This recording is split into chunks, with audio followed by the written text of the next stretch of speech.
This podcast does not provide medical nor legal advice. Please listen to the complete disclosure at the end of the recording. Hello, possums, and welcome to Everyone Dies, the podcast where we talk about serious illness, dying, death, and bereavement. I'm Marianne Matzo, a nurse practitioner, and I use my experience from working as a nurse for 45 years to help answer your questions about what happens at the end of life. And I'm Charlie Navarrete, an actor in New York City, reminding you to not leave your end-of-life issues to chance. Write them down. Tell people. So please relax and get yourself something to eat and drink, and thank you for spending the next hour with Charlie and me as we talk about mass graves, and the largest one actually in the country is in New York City. So in the first half, we have a story about digital fragments left after death and our recipe of the week. In the second half, Charlie talks about public graves to bury the dead. And in our third half, we have impressions from children, which I hope that you'll enjoy. So Charlie, how are you? Fine. The weather's been nice. It's been cooperating, but, feels very nice spring-like. But I guess by the end of the week, it's supposed to be the 90s. So, and I don't mean the 1990s. So we'll see. We'll see what happens. So you're having a heat wave? A tropical heat wave. The temperatures are rising. Da, da, da, da, da. It isn't surprising. Can. So, have you ever gone to the grocery store and wondered what you could do with coconut milk? Me neither. Yeah, me neither. But Charlie thought it was time to include coconut milk in our funeral lunch cuisine. Huh? So the recipe of the week is a restorative ginger and turmeric noodle soup, like a hug in a bowl. Uh-huh. The bright turmeric, garlic, ginger, and lime, paired with a creamy, rich coconut milk base, make the soup as invigorating as it is comforting.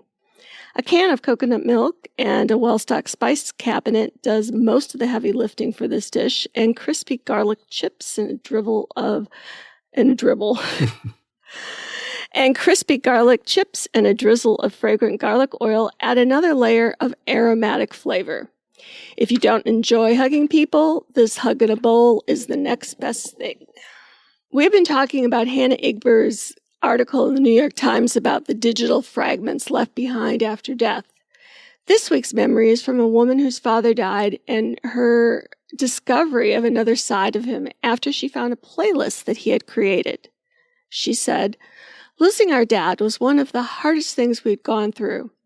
We lost him pretty suddenly. He was diagnosed with esophageal cancer last May, and we lost him in December. We assumed we'd have more time." In our attempts to find mementos of him after he passed, my sister remembered his Spotify account and quickly played his 2022 Spotify Wrapped playlist. It felt like we were able to glimpse a hidden side of our dad on his long rides in traffic as he traveled from house to house for his work as a painter. To our surprise, our Mexican-born immigrant dad loved old-school country music, and his most played artist was Dolly Parton. My mom, sister, and I sobbed and laughed as we huddled around his phone, playing a glimpse of his final year with us. We curated a playlist for his graveside burial service and then listened to a time capsule of his favorite songs as they lowered his casket. We can now keep his playlist with us and remember the incredibly quirky, goofy, and proud man that was our father. Please go to our webpage for the recipe of the week, that hug in a bowl, and additional resources for this program. Your tax-deductible donations are always welcome so that we can continue to offer you quality programming, and thank you in advance for making your donation at www.everyonedies.org. It's www.every1dies.org. Charlie? Thanks, Marianne.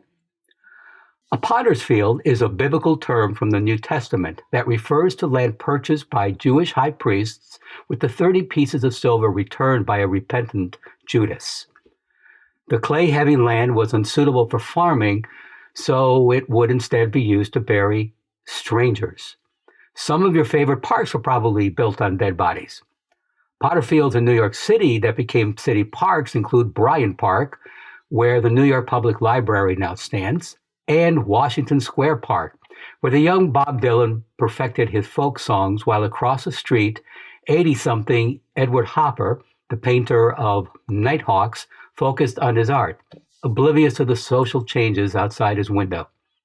Washington Square Park had room for both, plus the estimated 20,000 New Yorkers who had been buried there and actually continued to be unearthed during renovations.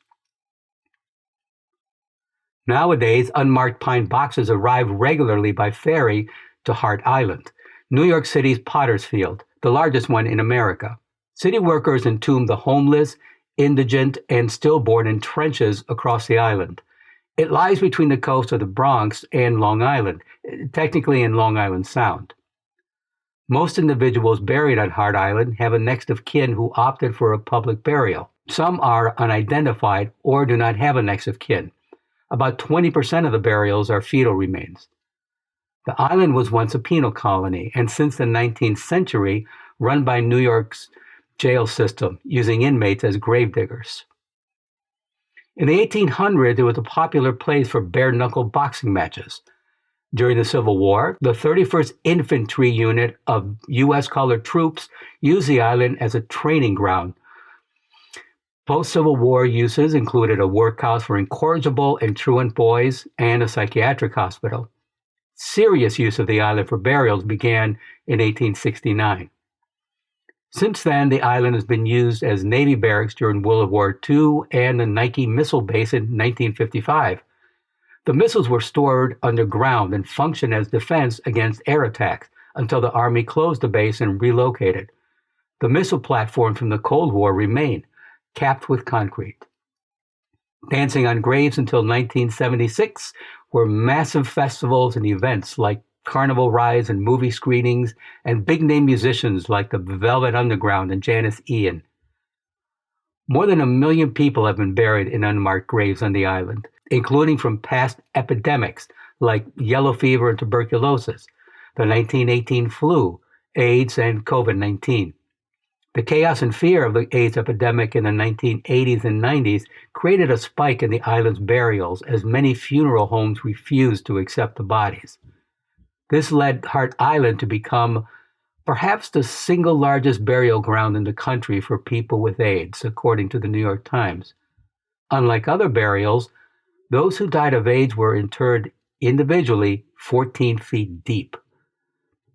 At the height of the... Jeez. I know, it's jeez.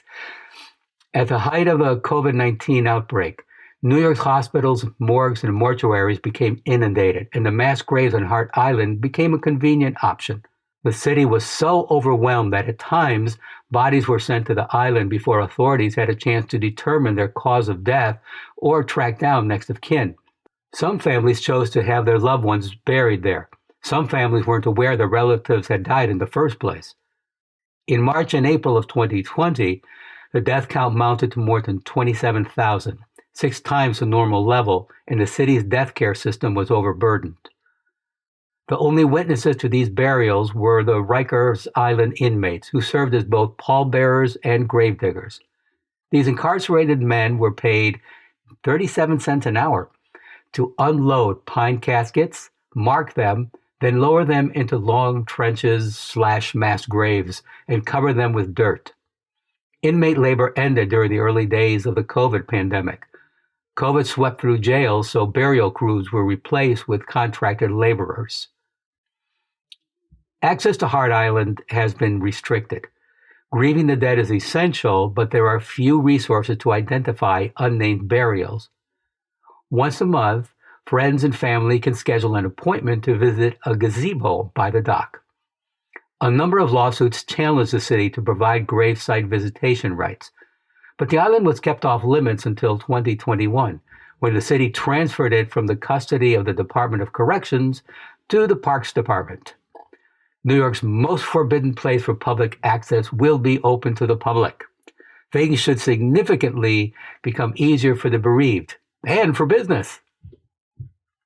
The city still conducts about 1,100 burials every year on Hart Island. Bodies are buried over 131 acres.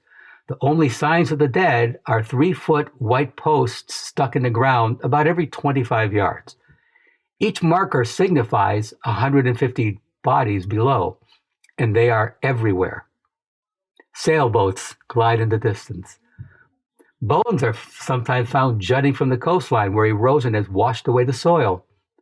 1 million bodies are buried there, and now it's becoming a park. What could go wrong? The dead will share the island with nature classes and guided tours under the park department's Weekend Adventure series, which will be led by urban park rangers.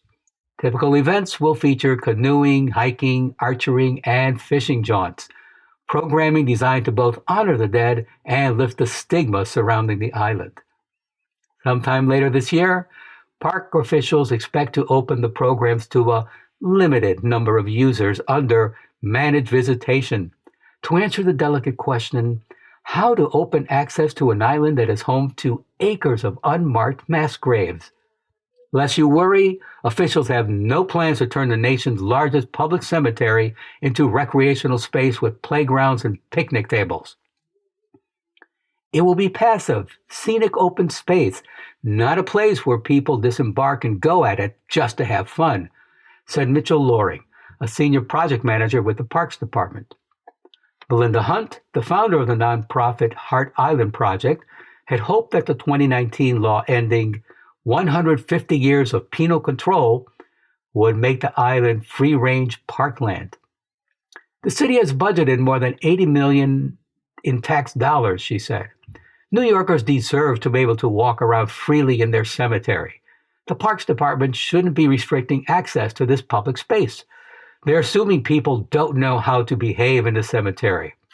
Hey, come on, it's New York City. Of course New Yorkers would know how to behave. The current burial trench is right in the center of the island. The plain wooden coffins are stacked 3 deep in trenches sectioned off in plots of 150 caskets each. There are separate plots for stillborn deaths.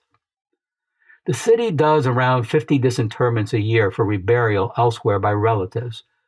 The removal of derelict buildings has opened up enough space, the city estimates, for several more decades of burials. One visitor whose father is buried there suggests a simple, free-roaming park with a minimum of structural improvements seems appropriate, perhaps with a welcome center, bathrooms, benches, and a few vending machines. It's still hallowed ground and deserves respect and dignity, she said. A park is going to be set into motion with a little more respect, like, okay, Hart Island is changing. It's not what it used to be, and that's the goal. So, Marianne. I didn't know all of that. I knew bits and pieces of it. I'm sorry, what? Why do they have stillborn babies there? I tried to look that up. I could not find a definitive answer from different hospitals. 20% is a lot. But it's a lot. Yeah, it's not just a few great. I think the idea. Shoot, hang on, I turned my head. I think the idea is just to, I don't know. I really don't know. Perhaps people, figured this was a real life person and decided to give them a proper burial. I have not been able to find an actual reason why. Like, why aren't the parents burying their child? Beats me. Why is it going there? It's possible the parents were poor. It's possible the parents didn't know what to do, and just left it there in the hospital, and then the hospital, buried a lot of these at Hart Island. But you're right. I mean, that's a lot. It's a lot. Yeah. Maybe if any of our listeners know the answer that Charlie couldn't find, because there's got to be a reason. I just can't think of what it is. Yeah. So. Yeah, but it's just it's very interesting with this history of all this. Yeah, and basically, like I said, there's just where the Waldorf Astoria is on Park Avenue. That used to be a potter's field as well. Really? Yeah, I mean, there were potter fields all over the city. Yeah. Wow. Yeah. That's really interesting. Yeah. Well, thank you for that. Absolutely. So what do you got next? In our third half, we have a survey about what love means to 4 to 8-year-old kids. A group of professional people posed this question to 4 to 8-year-olds. What does love mean? The answers they got were broader, deeper, and more profound than anyone could have ever imagined. So here's some examples. A girl age 8 said, "When my grandmother got arthritis, she couldn't bend over and paint her toenails anymore. So my grandfather does it for her all the time, even when his hands got arthritis too." Oh. That's love. A boy age 4 said, "When someone loves you, the way they say your name is different. You just know that your name is safe in their mouth." Boy age 5. "Love is when a girl puts on perfume and a boy puts on shaving cologne and they go out and smell each other." A girl age 6. "Love is when you go out to eat and give somebody most of your French fries without making them give you any of theirs." A girl age 4. "Love is what makes you smile when you're tired." A boy age 8. "Love is when my mommy makes coffee for my dad and she takes a sip before giving it to him to make sure the taste is okay." A boy age 7. "Love is what's in the room with you at Christmas if you stop opening presents and just listen." A girl age 8. "During my piano recital, I was on stage and I was scared. I looked at all the people watching me and saw my daddy waving and smiling. He was the only one doing that. I wasn't scared anymore." A boy age 7. "Love is when mommy sees daddy smelly and sweaty and still says he's handsomer than Robert Redford." A boy age 6. "Love is when mommy sees daddy on the toilet and she doesn't think it's gross." A girl age 8. "You really shouldn't say I love you unless you mean it. But if you mean it, you should say it a lot." A 4-year-old child whose next door neighbor was an elder gentleman whose wife had recently died. Upon seeing the man cry, the little boy went into the old gentleman's yard, climbed into his lap, and just sat there. When his mother asked him what he had said to the neighbor, the little boy said, "Nothing. I just helped him cry." That's sweet. Isn't it? Yeah. Very insightful. So what does love mean? What does love mean to you, Charlie? What is love? Well,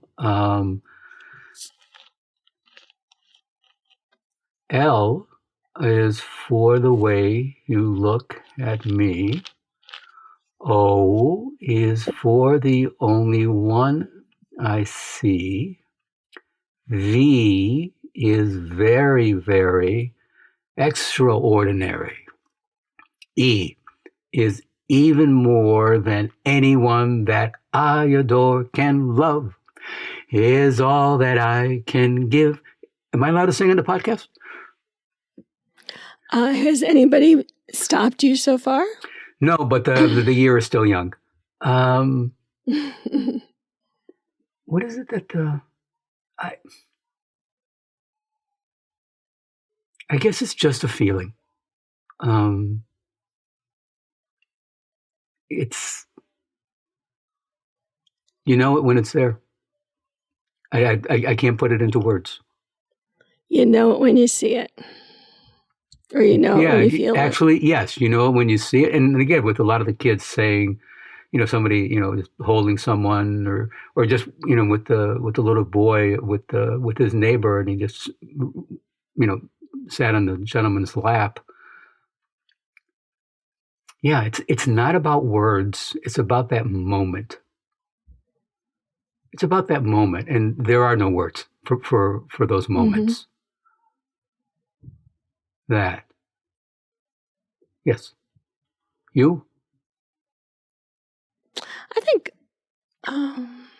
I think love is being known, when the person that you love, like, what'll make them happy, what will please them.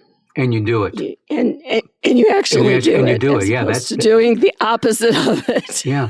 No, because I've just been in relationships where somebody knew, and even myself, years ago when I knew, but I was, uncomfortable or something to act on that. But it's just sad. It's not enough just to know it, but you act on it. And they can be just the simplest things, just like, suddenly reaching out and holding someone's hands, and just because. Mm-hmm. Yeah. Okay. So that's it for this week. We solved that problem. Yes, good. The world is now a better place. Yep. So that's it for this week's episode. Please stay tuned for the continuing saga of Everyone Dies, and thank you for listening. Sand through an hourglass is not the same as an hourglass in sand. Okay, think about it. This is Charlie Navarrete, and from playwright and theater director Bertolt Brecht, do not fear death so much, but rather the inadequate life. And I'm Marianne Matzo, and we'll see you next week. Remember, every day is a gift.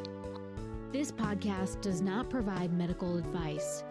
All discussion on this podcast, such as treatments, dosages, outcomes, charts, patient profiles, advice, messages, and any other discussion are for informational purposes only and are not a substitute for professional medical advice or treatment. Always seek the advice of your primary care practitioner or other qualified health providers with any questions that you may have regarding your health. Never disregard professional medical advice or delay in seeking it because of something you have heard from this podcast. If you think you may have a medical emergency, call your doctor or 911 immediately. Everyone Dies does not recommend or endorse any specific tests, practitioners, products, procedures, opinions, or other information that may be mentioned in this podcast. Reliance on any information provided in this podcast by persons appearing on this podcast at the invitation of Everyone Dies or by other members is solely at your own risk.